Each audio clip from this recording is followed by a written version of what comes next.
Shalom. We are in Parashah Vayishlach, which is Genesis 32, and it's all about Jacob's trouble, and then later on the kiss of Esau. So that in itself gives you the whole storyline prophetically. I've done this last year, and the term Jacob's trouble is the wrestling that Jacob had with Yahweh, and that wrestling caused him to become Israel.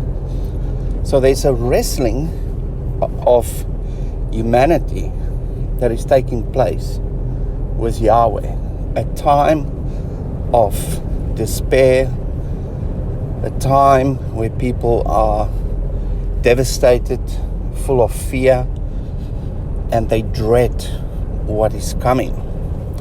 Now, according to Matthew 24, that is known as the time of sorrows. The time prior to the birth. You know the birth is coming. As the mother, the baby need to get out, and you know there's going to be a lot of pain involved, and you're wrestling with that idea, especially when you get the birth pains. The one pain, and then the next pain, and the next pain. And you know sooner or later, there's going to be a massive pain, and then the birth will come. Now that time of sorrows, that reality that start to kick in, the birth is near. It's going to be a couple of hours, and then I will be through it. It's that kind of wrestling that humanity is currently facing. We know that something is coming. We're very uncomfortable with what's happening in the world. A lot of people are full of fear, despair. They are devastated, don't know which way to go. And there's a lot of people who are suffering during this time, specifically the believers in Mashiach. They've been persecuted. They're currently being persecuted, and there's more persecution coming. That's one of the last things that's going to happen prior to the Great Tribulation, and also during the Great Tribulation. And there's going to be a separation, as Revelation, I think it's 21-22, talks about a separation between the sheep and the goats.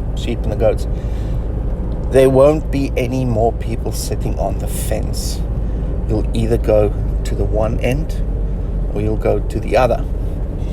And that is what is happening with the time of sorrows.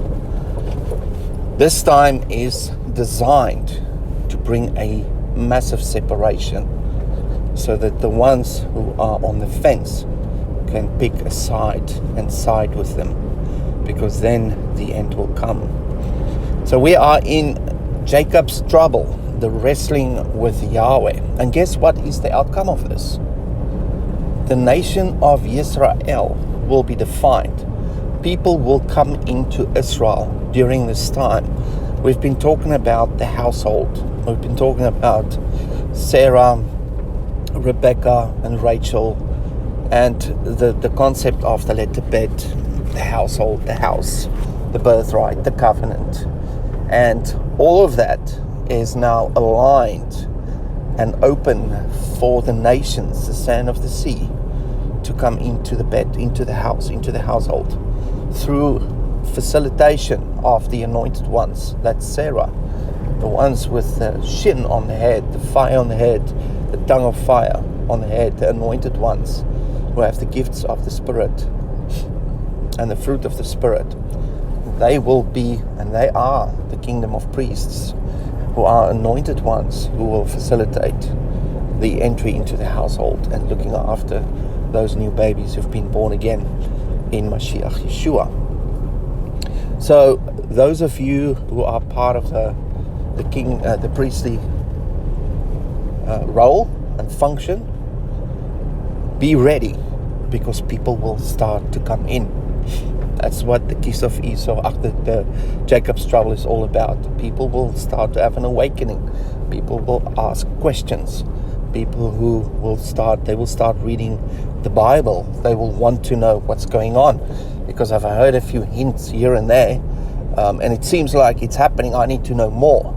And they will come and grab you by your titi and say, come, teach me about your God. I want to be part of Israel. So that's a message to the bride, to the priestly kingdom of priests, who are the anointed ones in the household of Mashiach. Now for the others, there's also the concept of the kiss of Esau. Now this morning I was looking at the kiss of Esau and the word kiss and what it means. And last year I looked at the little jots above the word kiss, or I think anti-kissed. It's a little phrase and there's 6 dots above it. And those are the teeth marks that result as a result of the kiss. And so the kiss is not a kiss done in love. It's like biting someone in the neck. The one person who go out to want to, engage and reconcile, their motives are pure. That's Jacob. And Esau, his motives aren't pure. He take that opportunity for leaning into a kiss to actually bite Jacob in the neck. Now we all know Jacob relates to Israel, relates to Judah, the Jews, one of the 2 houses, and they will get a bite from Esau. And that's the conflict, the wars and rumors of wars, those kind of things that will happen. It's also associated with the last 2 wars, which is Armageddon and Gog and Magog. Now we're going to look at scriptures. We're also going to look at the meaning of these words to confirm what I just said, so you can see it for yourself in scripture. There's also a few gems with Nehemiah that we're going to unfold. But the main topics, I don't want to steer off from them, is Jacob's trouble and the kiss of Esau. We need to understand those. We've been stepping out of the previous Torah cycle with a lot of knowledge, understanding, and foundational truth that's been laid. And this basically harmonizes with those topics. So this is a precursor, a prophetic precursor, and the first mention of those prophecies that we already looked at through the rest of the Torah that will come into play. So just be mindful, we're not repeating something. This is the starting point of what is to come. And then later on during the Torah cycle, we'll get the confirmation and the play out of these things. And that will lay the foundation for us who are living in end times to see what we can expect as we move through the time of sorrows, Jacob's trouble, and eventually the kiss of Esau. So I just want to leave you with those few words. What I'm going to add to this Torah portion is the 8th letter. This is the 8th parashah, which is the letter Chet. Now you all know that letter Chet is blood on the doorpost. That has to do with the Exodus. The Jacob's trouble has to do with the greater Exodus, leaving Babylon.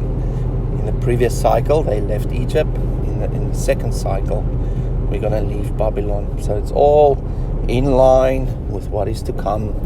And Passover will be very, very prominent in the second Exodus. And it has to do with the sacrifice, starting of sacrifices, stopping of sacrifices. And that, of course, will happen around a Passover. And then 3.5 years later is a trumpets. That's where the trumpets will blow and the appearing of the Mashiach on his second coming. So I just want to leave you those few words, and I hope you have a wonderful day. And shalom.